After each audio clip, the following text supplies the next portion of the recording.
Hi guys বন্ধুরা, আজকে আমি বানাবো হাঁস আরো চাল কুমড়ো দিয়ে হাঁসের মাংস বানাবো। চলেন দেখবেন কিভাবে বানায়।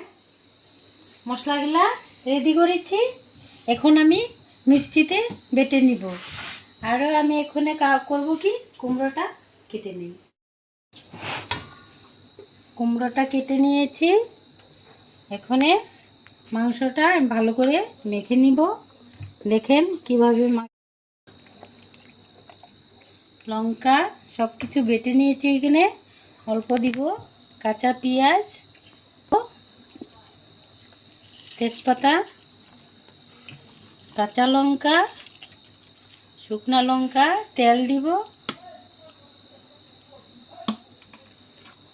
তেলটা দিয়ে ভালো করে এখানে মেখে নিতে লাগবো, লবণ দিয়ে দেখেন লবণটা, হলুদ দিয়ে দিব, হলুদের গুঁড়া, জিরে গুঁড়া, ধনিয়া গুঁড়া সব কিছু দিয়ে এখন আমি মেখে নিব। দেখেন ভালো করে মেখে নিতে লাগবো। মাংসটা যত ভালো করে মেখে নিব, হাঁসের মাংস খেতে টেস্টি হয়। মাখা হয়ে গেছে, দেখেন সুন্দর হয়েছে মাখাটা। এখন আমি 5 মিনিট ঢেকে দিব, কুমড়োটা ভেজে নিই। তেল দিয়ে দিই, কড়াইটা গরম হয়ে গেছে, বেশি তেল দিতে লাগবে না। তেজপাতাটা দিয়ে দিই, লঙ্কা দুটা,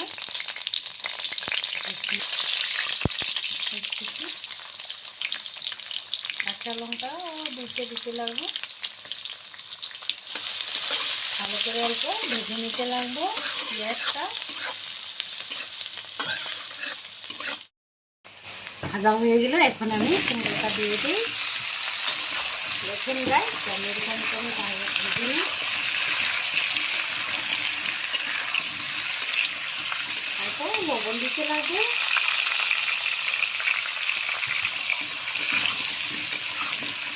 পরে মাংসটা দিতে লাগবে।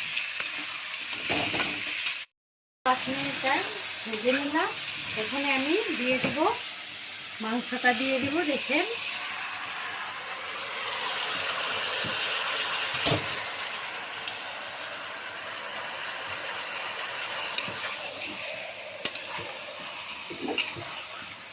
ভালো করে সিদ্ধ করে নিতে লাগবে।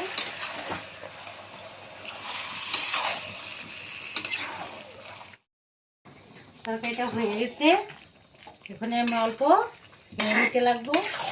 দেখেন খুব সুন্দর হয়েছে।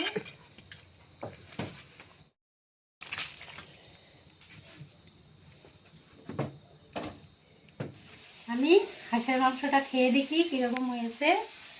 গাইস আপনারা দেখেন,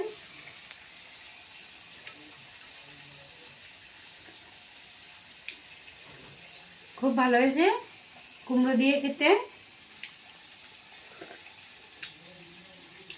যদি আপনারা দেখে ভালো লেগেছে, লাইক করেন, শেয়ার করেন আর সাবস্ক্রাইব করে দিন। আজকের জন্য বাই বাই।